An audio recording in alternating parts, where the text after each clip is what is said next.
வணக்கம். உங்கள் விஜே விஜி. இன்னைக்கு நம்ம பார்க்க போறது நண்பர்கள். நண்பர்கள் அப்படின்னாவே எல்லாருக்கும் கண்டிப்பாக நண்பர்கள் உண்டு.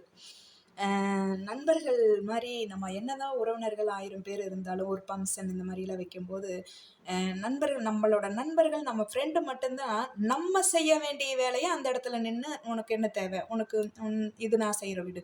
அப்படின்னு சொல்லி செய்யக்கூடிய இடத்துல வந்து நம்ம ஃப்ரெண்டுங்க தான் இருப்பாங்க. உறவினர்கள் பல வேலைகள் அது அது பாட்டுக்கு பண்ணுவாங்க. ஆனா நம்ம செய்ய வேண்டிய வேலைய கேட்டு கேட்டும் இந்த இடத்துல நீ செய்ய வேண்டிய வேலை, நீ ரெஸ்ட் எடு அப்படின்னு சொல்லிட்டு நம்மளுக்கு செய்ய வேண்டிய ஒரு வேலைய செய்வாங்க. யாருன்னே தெரியாம ஒரு ஓடுவாங்க, ஓடியாருவாங்க. அவங்கலாம் வந்து அ அவங்களாட்ட அவங்களுக்கு நிகர் அவங்க தாங்க. அப்படி தோணும். நம்மள நல்ல உறுதுணையா, நல்ல ஃப்ரெண்ட்ஸா தேர்ந்தெடுக்க வேண்டியது நம்ம கையில இருக்கு. நம்மளுக்காக உறுதுணையா இருக்கக்கூடிய நம்ம வளர்ச்சிக்கு உறுதுணையாக இருக்கக்கூடிய ஃப்ரெண்ட்ஸை தேர்ந்தெடுப்பது நம் கையில் உள்ளது. நன்றி.